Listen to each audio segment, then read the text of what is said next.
PJ Harvey shot for Option in 1995 and the Sunday Times in 2012. Now, unlike most of the other photographers working at the NME at the time, I wasn't really a music photographer. I wasn't really interested in the heat and glamour of the industry. For me, it was always photography. It was a means for me to get pictures of interesting people. So it was photography first, music, which I do love, second. When the US magazine based in Los Angeles, Option, got in touch to ask me if I could photograph PJ Harvey, it wasn't her oeuvre as a brilliant musician, which she surely is. It was the opportunity of photographing someone charismatic, visually striking, an addition to my portfolio. She was clearly unique and intimidating too, but she'd yet to become the legend that we know now. And so I was given a fair degree of control, a fair degree of liberty, which I grabbed with both hands. When the record company asked me where I wanted to shoot, I said, why doesn't she come to my flat? At the time, I was living in a converted warehouse in East London, and it felt strange to have this ethereal presence in my personal space, standing there, dressed completely in black, red lipstick, primary colours contrasting with green eyeshadow, a kind of gothic marionette. The space I used was right outside the front door of my flat. It was a sort of a common area. I put up a green backdrop to take advantage of the verdant shade of her eyeshadow and used my ring flash. Then there was a side window, like a Renaissance painting, one directional lighting, and I used that, just nice and simple. I cross-processed the film. It was transparency film through C41, and that gave the negatives a lot of contrast, no shadow detail, and made everything very punchy. It worked really well with the primary colors. Then I took down the color armor and the walls were all white. It was a sort of loft conversion from the early 90s. So it had a kind of dado rail, which was a bit annoying on the wall. But I used that space with available light to take some black and white portraits, some headshots, pictures that were less contrived. And then right at the end, I shot a couple of frames where she was completely out of focus. She has these big features, big eyes, a big mouth, a big nose. I hope she doesn't mind me saying that.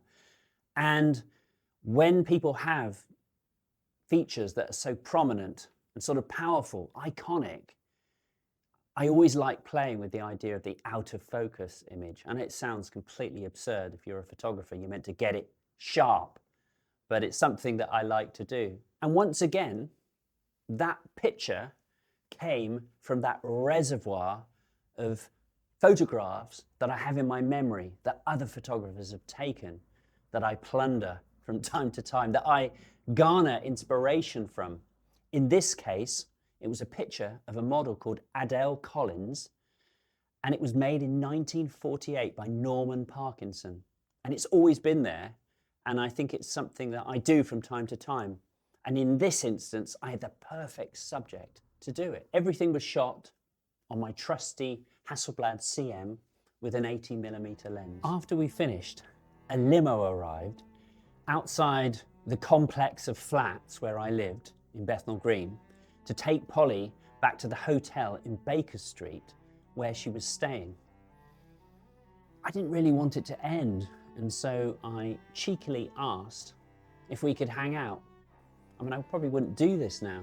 If I could come in the limo with her and just carry the shoot on for a couple of hours. Luckily for me, she agreed, and I didn't take all my equipment. I just loaded a roll of Tri-X into my 35mm camera, I think it was a Nikon, and hopped into the car. And so to that end, we went shopping in a Nissa, which is a kind of budget supermarket. I don't even know if they still exist. They probably do. In the Marylebone Road. She got her basket and she got her bits and bobs, and I sort of followed her around like a lapdog. I've always liked the idea of someone extraordinary in a very anonymous setting. I've talked about this before. It's the effect I was going for when I shot Robbie Williams on the Tube. Or another shoot that I can talk about in the future is Gilbert and George in Shoreditch. The idea that you turn a corner and suddenly there they are against this lurid pink wall, this strange kind of confronting sight. That's what I was going for. My favourite example of this is in The Shining. I'm sure Kubrick must have seen Dean Arbus's picture Twins. Our central child protagonist, Danny, is riding his tricycle down the carpeted corridors of the Overlook Hotel. Just as you think nothing is going to happen, he turns a corner and suddenly he's confronted by the Grady sisters. Absolutely terrifying. When the magazine was published, I've got to say it was one of the best covers I've ever had. A blurry abstraction with minimal type, just 2 letters, PJ. It kind of was a visual metaphor for her inscrutable nature. She was an unsettling presence and certainly made a big impression on me. Completely enigmatic. Later that year, my first child was born, a daughter, and we named her Polly. 17 years pass, and my Polly is no longer a baby. She's now, in fact, studying A-level photography, and she's a pretty good photographer in her own right. And at this point, I get commissioned to photograph PJ Harvey again, this time for the Sunday Times. We're shooting in a hotel in Kensington called the Gore. It's a sort of boutique establishment, elegant, sophisticated, and perfect for my subject. As I enter, it seems familiar, and then the penny drops. The last time I was here, I was photographing Nick Cave. I don't mention this to Polly. I was still a little starstruck, but it was good to have the ace in the pack of the fact that I was able to tell her that my daughter was named after her. It was sweet. She gave me the CD that she was promoting to give to Polly, and she wrote a little message to Polly from Polly. The shoot, on the other hand, is extremely tricky. The publicist, who also works for U2, you can draw your own conclusions about that, is very controlling. They tell me that I can only shoot in this one room, which I use. I mean, it's got interesting wallpaper, and I use ring flash. I set up a white backdrop and I use that. And then towards the end, I managed to persuade them that maybe I can take Polly into this old-fashioned lift and I do some pictures in there. But there was no chance that I was going to be able to get her outside. Nothing like the freedom that I had back in 1995. By this time, I'd obviously switched to digital. So the whole shoot was done on a Canon digital SLR, a 5D Mark II. Half the shoot in the elevator, I actually converted to black and white because I had different light sources and it was tricky to balance them. It's not something I like doing, but it was a sort of easy solution to that problem. I actually think shooting color and then throwing away that information is somewhat perverse. And really, when we look at a black and white picture, are we sort of implying that it's truer?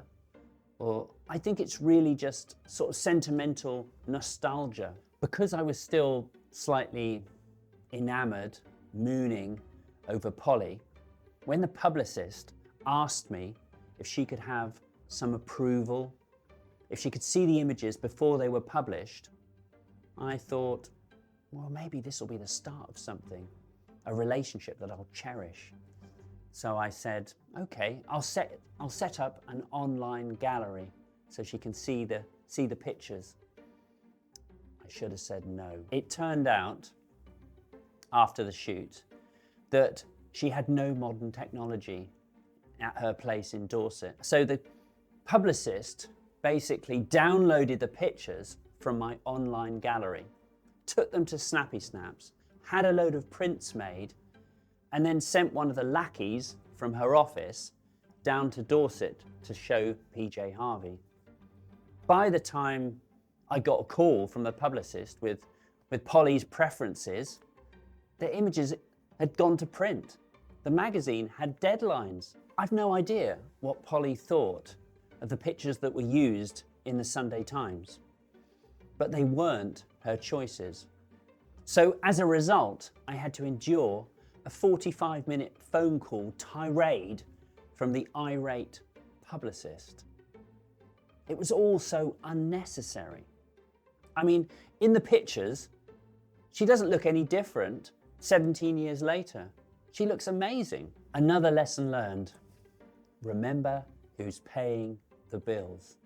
If it's not the subject or the publicist, don't be seduced into showing them pictures before the images are reproduced. The other day, I found a print from the original 1995 session.